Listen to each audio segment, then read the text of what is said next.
Hey everyone, welcome back to the channel. So we have a 2014 Dodge Charger SRT-8, 6.4 liter, big engine car.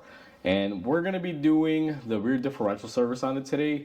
Now this vehicle has, I forget, but it's basically right at 100,000, like 106, 105 or something like that, or 109. But either way, fairly low miles. He uses it every day, and it's in the shop today doing the maintenance. So let's go ahead and get to it.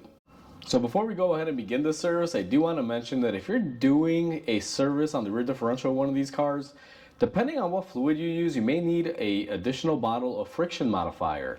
Now most bottles out there that you can buy will normally have like a friction modifier added label, or like Mobile One has like LS, which tells you it has LSD formulation in there.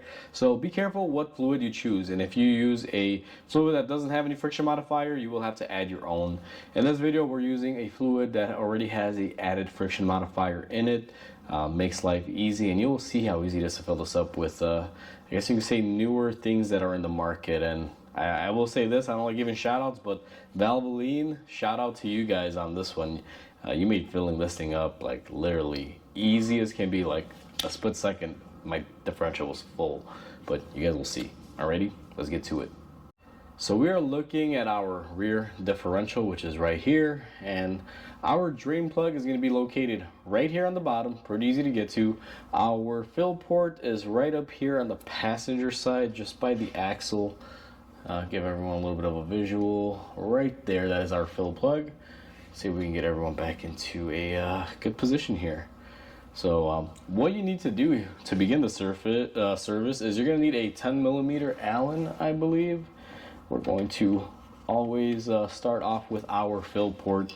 If you've been watching my channel for a few years, you know that fill port is always the first thing you open up, because if you cannot open up your fill port and you drain it, well, you are screwed in the sense.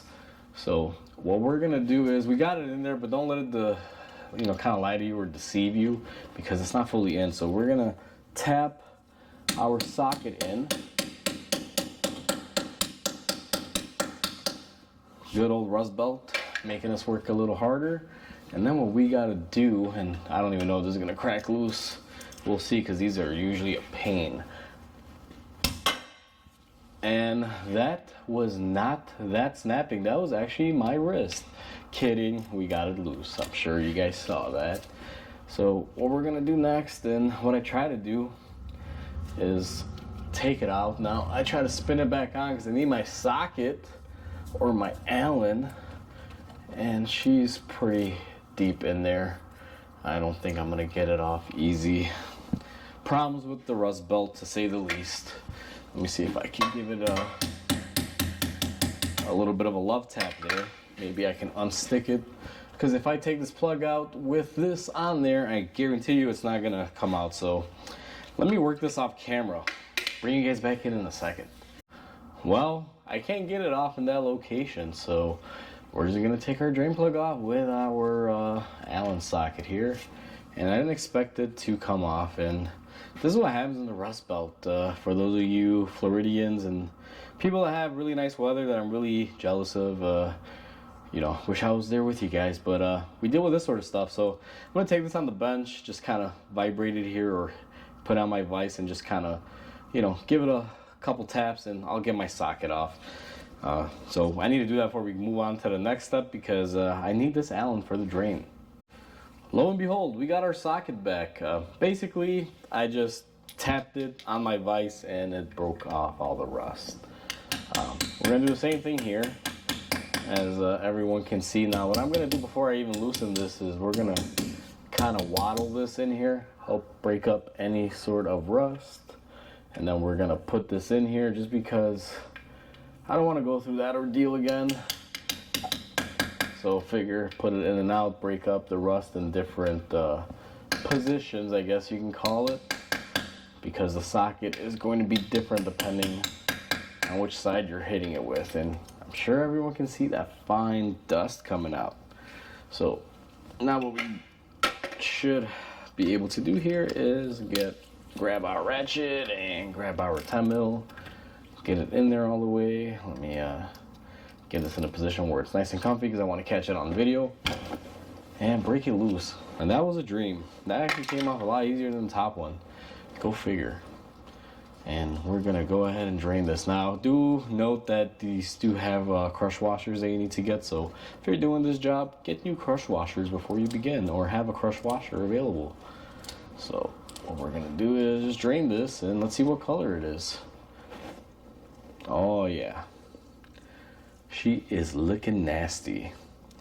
Now, I've done this service before on this car about 50,000 miles ago, and I told him to do it a little bit sooner, like every 25, 30K, because he does daily drive this vehicle.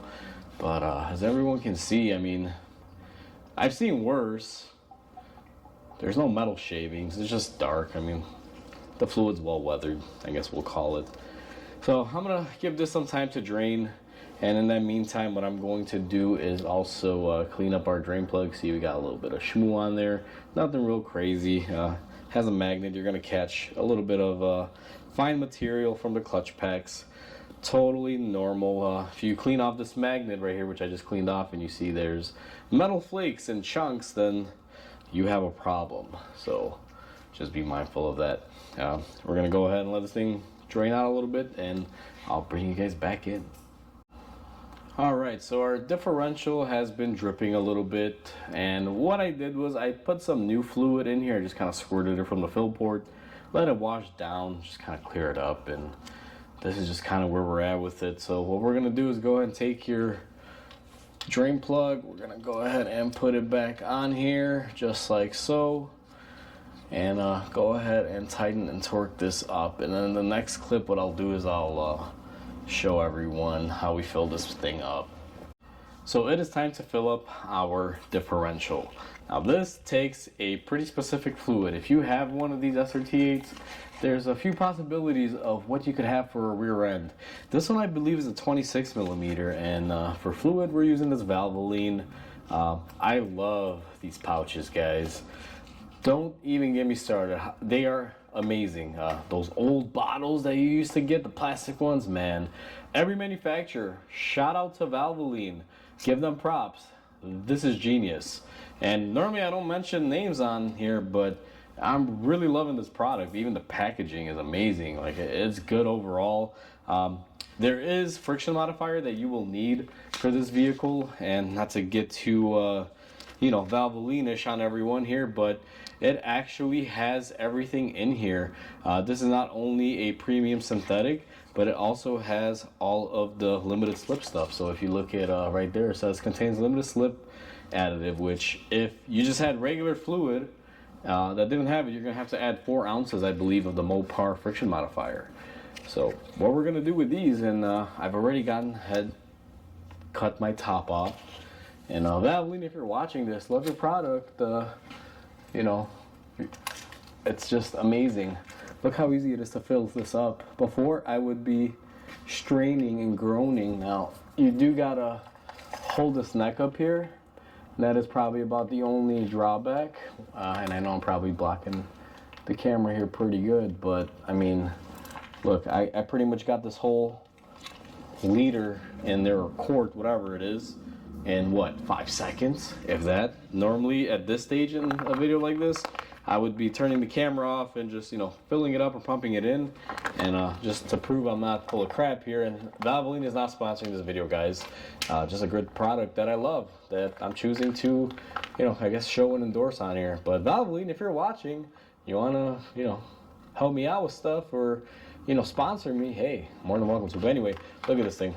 Nothing, gone. Like literally 5 seconds. If you're doing this, definitely get this product. What I'm going to do is go ahead and switch over to my other bag, open it up, and I'll be right back with everyone. Alright, so I opened up my new oil here, my other quart. And all you got to do is peel the little safety tab on it and cut out your top. And we're going to go ahead and fill it up. Now this one takes about 2, so I'm just going to squirt all of this in there. And I knew we're going to get some partial runoff just like that. What you typically want to do is grab your plug, have it ready. You want to let this taper off a little bit and, kind kind of stop leaking, I like to wait till it dribbles. Now this one doesn't take the full tube, but I give customers what they pay for. I use a little bit of this stuff to clear it out earlier, like I mentioned, and we're also going to be, using all of it to fill it up.